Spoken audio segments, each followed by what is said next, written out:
Assalamualaikum Dastamer. Salam sejahtera. Semoga berkah berkelimpahan buat kita semua. Dastamer. Kiai Haji Ahmad Fahrur Rozi, Ketua PBNU Bidang Keagamaan ternyata nyambi jadi komisaris PT Gag Nikel di Raja Ampat. Iya, betul. Raja Ampat yang katanya surga dunia itu.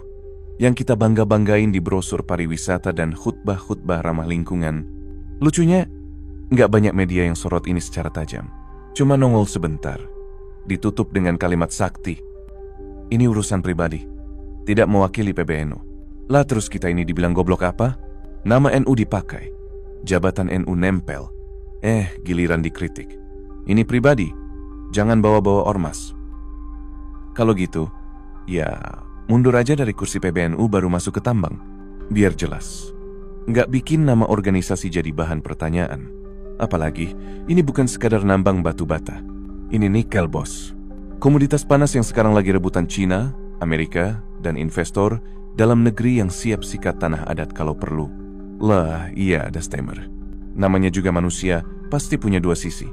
Tapi kalau udah duduk di kursi penting PBNU, apalagi yang ngaku ulama, ya jangan sampai sisi satunya itu malah ngacak-ngacak kepercayaan umat. Sekarang bayangin deh, orang-orang awam yang selama ini manut sama NU, ngaji ikut pengajian, hormat sama kiai, tahu-tahu lihat petinggi NU yang harusnya jadi panutan moral, malah duduk manis di kursi komisaris tambang. Tambang, bro. Bukan perusahaan zakat, bukan BUMDes, tapi perusahaan yang digugat rakyat adat di Raja Ampat. Dan yang bikin nyesek, ini bukan kasus biasa. Ini soal nikel, komoditas panas yang bikin banyak konflik agraria, ngerusak lingkungan, dan ninggalin luka buat masyarakat kecil. Terus pas rakyat teriak, bilang tanah adat mereka mau dikeruk. Malah ada kiai yang duduk di balik meja direksi? Gimana nggak bikin kepala rakyat mumet, Dastamer? Kalau udah begini, publik jadi mikir. Ini NU bela rakyat atau tambang? Ini PBNU jaga warisan Gus Dur? Atau jaga saham? Ini kiai kok bisa nyaman duduk bareng korporasi? Padahal ya, banyak warga NU itu lugu-lugu. Mereka percaya kiai nggak bakal macam-macam. Tapi kalau dibiarkan terus, kepercayaan itu bisa berubah jadi kecurigaan. Dan kalau udah curiga, NU bisa kehilangan wajah aslinya di mata umat. Dastamer. Raja Ampat itu bukan sekadar destinasi wisata buat orang kota yang doyan snorkeling. Itu tanah keramat buat masyarakat adat suku Maya yang udah turun-temurun tinggal, hidup dan nyatu sama alamnya. Buat mereka, hutan bukan sekadar pohon. Itu warisan leluhur. Gunung bukan sekadar batu, tapi tempat cerita-cerita lama bersemayam. Dan ketika tanah itu dikeruk, demi nikel, demi devisa, ya yang robek bukan cuma tanah, tapi juga harga diri dan kehormatan mereka. Sekarang bayangin, ada PT Gag Nikel, anak perusahaan raksasa tambang nasional. Izin ekspansi udah dikantongi. Dan tahu-tahu, masyarakat adat bangun tenda-tenda perlawanan, karena ngerasa nggak pernah diajak bicara. Nah, di tengah situasi genting itu, muncul kabar kalau salah satu petinggi PBNU, Kiai Haji Ahmad Fahrur Rozi, atau yang biasa disebut Gus Fahrur, duduk sebagai komisaris di sana. Mereka langsung mikir, loh, ini Kiai NU berdiri di pihak siapa? Bela rakyat kecil atau bela pemilik saham? Dan lo tahu, yang lebih menyakitkan, ketika masyarakat ada teriak-teriak di tengah hutan, ngadu ke DPR, ngadu ke media, Kiai yang mereka harap bisa jadi jembatan malah diam. Gak kasih klarifikasi, gak angkat bicara soal konflik. Lah, Dastamer, kalau bukan ulama yang bersuara soal keadilan, terus siapa lagi? Kiai itu bukan sekadar gelar, tapi tanggung jawab. Dan jabatan di komisaris itu bukan sekadar tempat duduk, tapi tempat memutuskan nasib banyak nyawa. Dastamer, masalahnya bukan sekadar soal tambang, tapi soal posisi hati. Loh, kok hati? Iya, karena jabatan itu bisa dibeli, tapi nurani nggak semua orang kuat bawa. Gus Fahrur, ketua PBNU, yang juga dikenal sebagai tokoh nasional, ternyata duduk manis di jajaran komisaris PT Gag Nikel, perusahaan tambang yang lagi digugat sama masyarakat adat Raja Ampat. Dan giliran isu ini meletup, reaksinya, ya gitu, pelangap-longo. Antara nggak tahu mau jawab apa atau pura-pura nggak tahu harus jawab ke siapa. Klarifikasi pun setengah hati. Katanya sih posisi itu pribadi, nggak ada kaitannya sama PBNU. Lah terus, emang nama kiai itu bisa dicopot kayak baju seragam? Namanya udah gede. Jabatan di PBNU aktif. Ya mau nggak mau publik nempelin semuanya ke NU. Dan inilah titik rawan. Dastamer, Publik bukan cuma ngelihat siapa yang duduk di tambang, tapi siapa yang diam waktu rakyat terinjak.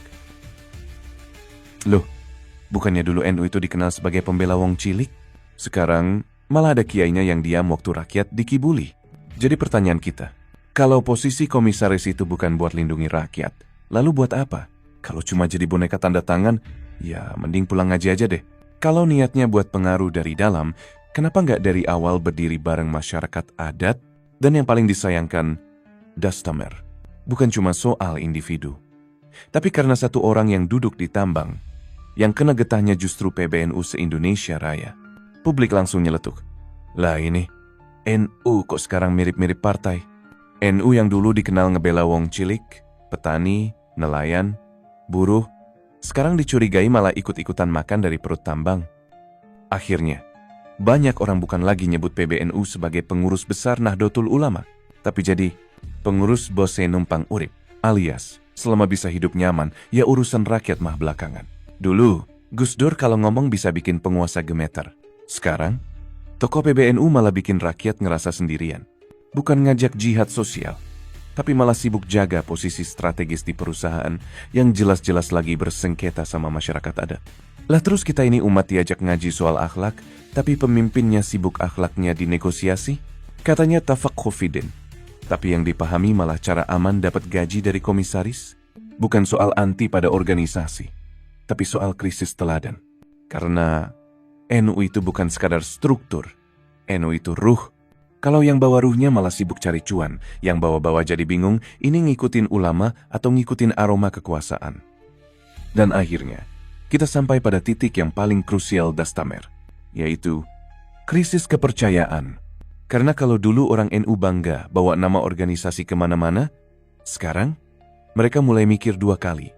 Takutnya pas bilang, saya NU, yang nongol di kepala orang bukan lagi Gus Dur, bukan lagi Mbah Hashim, tapi komisaris tambang yang ogah klarifikasi. Lapri bensi. Sekarang tiap ada isu rakyat ditindas, yang turun duluan bukan PBNU, tapi netizen. Yang nyaut duluan bukan kiai, tapi akun-akun Twitter. Padahal, kalau NU serius mau jaga marwah, ini momen emas loh. Momen buat bilang, kami di sini bukan cuma buat khutbah, tapi buat berdiri bareng rakyat. Tapi sayangnya, suara itu tenggelam, dikalahkan suara gemerincing logam mulia, nikel. Dan yang lebih getir, ketika rakyat nangis karena tanahnya direbut, tokoh ormas malah senyum di foto pelantikan komisaris. Ketika anak muda resah karena masa depan ekologinya dikeruk, elit ormas malah sibuk bilang, saya di sana cuma sebagai pribadi. Hade, kalau semua jabatan publik bisa disembunyikan di balik pribadi, mending bubarin aja semua struktur. Biar semua jalan sendiri-sendiri. NU itu warisan bukan warung. Yang diwarisi adalah keberanian, bukan kenyamanan. Kalau udah duduk di kursi dakwah, tapi takut ngomong soal tambang karena udah duduk di dalamnya, ya mending dakwah di WhatsApp grup keluarga aja. Aman.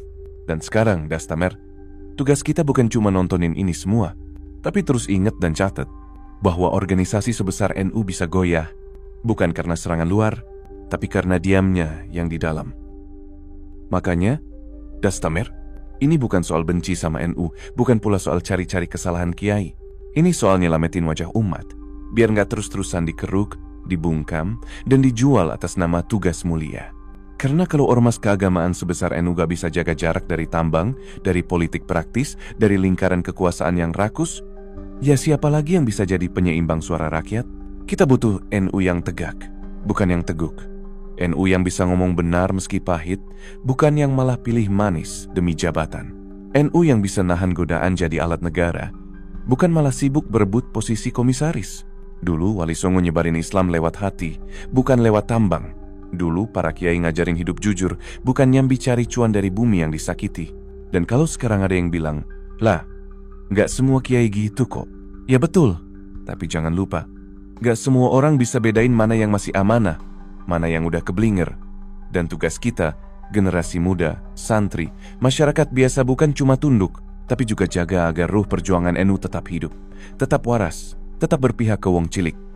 Karena kalau semua diem, yang akan bersuara nanti bukan ulama tapi investor. Dan kalau itu yang terjadi, maka NU bukan lagi Nahdlatul Ulama, tapi nikmatin uangmu aja. Kalesan, Dastam, Dasar tak tahu malu. Yang tajam kita ungkap, yang tertutup kita buka, yang keliru kita luruskan di Paduan Girl Story, Reason Faith, Not Blind Belief, bersama Kaliganela Kadastam.